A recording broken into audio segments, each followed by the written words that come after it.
एसाफोटाइडा जो है, हैंग का नाम तो आप जानते होंगे। और जो हमारे पुराने ज़माने में जब भी कोई खाना पकता था तो उसको जब वो तड़का लगाते थे तो वो उसमें हैंग जो इस्तेमाल करते थे, और जो खुशबू थी खाने की वो पूरे महल्ले में फैल जाती थी। बिस्मिल्लाहिर्रहमानिर्रहीम, अस्सलाम वालेकुम। मेरा नाम डॉक्टर अहमद एजाज़ है और सिविल होम्योपैथिक क्लिनिक से हैदराबाद से जो है वो आपसे मुखातब हूँ।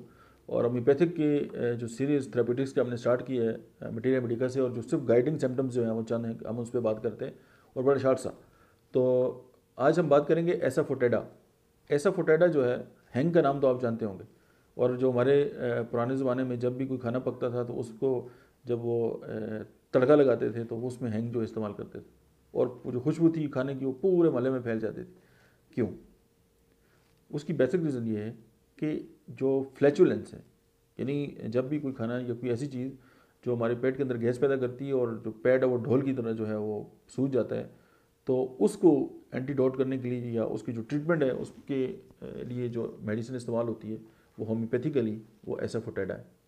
और आपको ज़बरदस्त एक जो है आपसे एक बात शेयर करूं कि जितनी भी ये जो असाबी कमज़ोरी है या वो लोग जो डिप्रेशन का शिकार होते हैं, एसाफोटाइडा उनकी भी बहुत अच्छी दवाई है।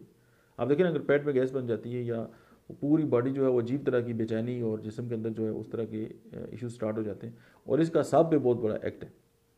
अब अगर हम इसको थोड़ा सा, अच्छा हाँ, इसके जितने भी अखराजात हैं, चाहे वो डकार आते हैं या और उस तरह जैसे गैसेस वगैरह जो हैं वो खारिज होती हैं, तो उसमें ये होता है कि उनकी बहुत ज़्यादा बदबू होती है। यानी जो भी उस करीब तरीन लोग होते हैं वो बहुत ज़्यादा डिस्टर्ब होते हैं, क्योंकि इसका जो एक्शन है वो हमारे जो गैस्ट्रो इंटेस्टाइनल जो ट्रैक्ट है उस पर बहुत ज़्यादा है।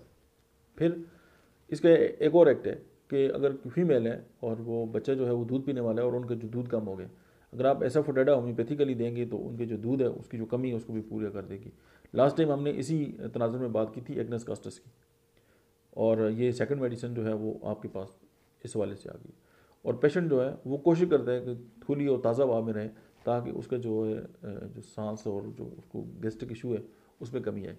एक और इम्पॉर्टेंट बात जो है बोन डिके, यानी ऐसी बीमारी जिसमें हड्डियाँ गलना सड़ना शुरू हो जाती हैं, यानी कि हड्डियाँ बिल्कुल कमज़ोर हो जाती हैं, चाहे वो ऑस्टियोप्रोसिस है या आम कोई लेकिन बेसिकली ये सिफिलिटिक कंडीशन होती है। तो एसाफोटाइडा जो है ऐसी सिफिलिटिक कंडीशन के लिए भी वन ऑफ द बेस्ट जो है वो मेडिसिन है।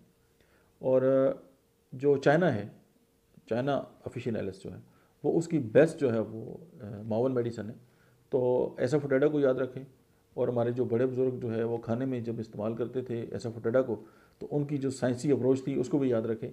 और जब भी कोई इस तरह की बात हो तो होम्योपैथिक डॉक्टर के मशवरे के साथ जो है वो कोई भी होम्योपैथिक दवा जो है वो इस्तेमाल करें। Thank you very much.